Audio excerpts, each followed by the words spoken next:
ముందుగా సైకో పరిపాలనకు తెరదించిన ఆంధ్రప్రదేశ్ ప్రజానీకానికి ఉదయపూర్వక ధన్యవాదాలు, అభినందనలు తెలియజేసుకుంటా ఉన్నాం.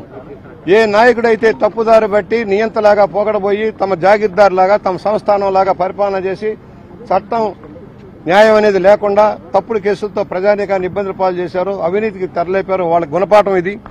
ఆ గుణపాఠంలో జగన్మోహన్ రెడ్డి అతిథులు గారు బాబాయ్ హత్య కేసును ముందుకు సాగనీయకుండా ఆపుకోవటం, తన మీద ఉన్న అవినీతి ఆరోపణలు ముందుకు సాగనకుండా చూసుకోవటం, ఈ 5 సంవత్సరాల్లో చేసిన దోపిడీ మీద విచారణ జరగాల్సిన అవసరాలు కూడా ఉన్నాయి. ఇవన్నీ కూడా మేము సమీక్షిస్తామని సవినయంగా మనవి చేస్తూ ఇవాళ ఒకటే చెబుతున్నాం, ఏ పరిపాలకుడైనా ఆన్ గోయింగ్ స్కీములు నడపాలి.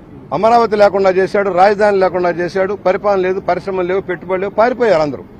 లక్షల కోట్లు అప్పు తెచ్చాడు, ఏం చేశాడో తెలియని పరిస్థితి. పోలవరం లాంటి ప్రాజెక్టు అతిగతి లేకుండా చేశాడు. ఒక తప్పుడు అవగాహనతో కనీసం ఇంగిత జ్ఞానం లేని ముఖ్యమంత్రిగా మారిపోయాడు. ఒక డిక్టేటర్, ఇదే నా జాగీర్దార్ అనుకున్నాడు. ఇప్పుడు నీ దిక్కెవడని అడుగుతా ఉన్నా.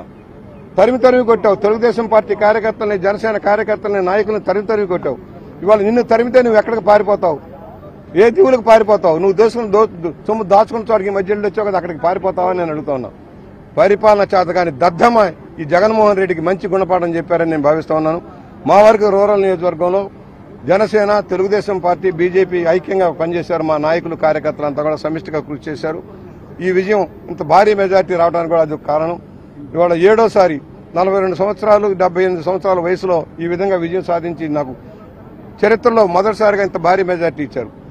82లో మొదటిసారిగా పొడిన 38,000 ఇచ్చారు. ఇవాళ 64,090 దాకా మెజార్టీ ఇచ్చారంటే ప్రజలు చూపుతున్న ఆదరమానాలు నేను పోగొట్టుకోను. నీతిగా, నిజాయితీగా 42 సంవత్సరాలుగా ఏ విధంగా పరిపాలన చేసి అందరికీ అంకిత భావంతో పనిచేశామో, సామాన్యులకు అందుబాటులో ఉన్నాము, అభివృద్ధి ధ్యేయంగా పనిచేశాము, అది కట్టుబడి ఉంటానని ఒక ప్రణాళికాబద్దంగా అభివృద్ధి చేయడం అందరినీ కూడగట్టుకుంటూ ముందుకు సాగుతామని సవన్యంగా మనం చేస్తూ ఇన్ని సంవత్సరాల రాజకీయ జీవితం నాకు సహకరించిన ప్రతి కార్యకర్తకి, మీడియాకి, అందరికీ నా హృదయపూర్వక అభినందనలు, ధన్యవాదాలు.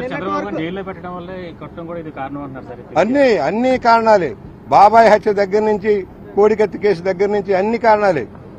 ఏమీ నేరం లేని చంద్రబాబు గారిని అన్యాయంగా 52 రోజులు జైల్లో పెట్టాడు. అయ్యన్న పాత్రుడు గారి మీద కేసులు, అచ్చెన్నాయుడు గారి మీద కేసులు, మరి మచిలీపట్నం రవీంద్ర గారి మీద కేసులు, దేవినేని ఉమా గారి మీద కేసులు, రాయలసీమ పల్నాడులో అయితే వందల వేల కేసులు పెట్టారు, ఎస్సీ అటాచ్ కేసులు. ఒక దళితుడిని హత్య చేసి తపాగట్టి ఇంటి ముందు పడేస్తే చర్యలు లేవు.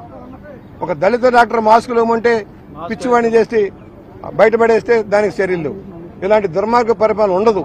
ప్రజాస్వామ్యబద్దంగా తెలుగుదేశం, జనసేన, బీజేపీల ప్రభుత్వం ఉండబోతుంది, ఎన్డీఏ ప్రభుత్వం ఉండబోతుంది. రాష్ట్రంలో హక్కులు కాపాడుతాం, ప్రజల హక్కులు కాపాడుతాం, ప్రజల స్పందనని గమనిస్తాం, ప్రజా స్పందన బట్టే పరిపాలన సాగిస్తామని సవినయంగా మనవి చేస్తాం.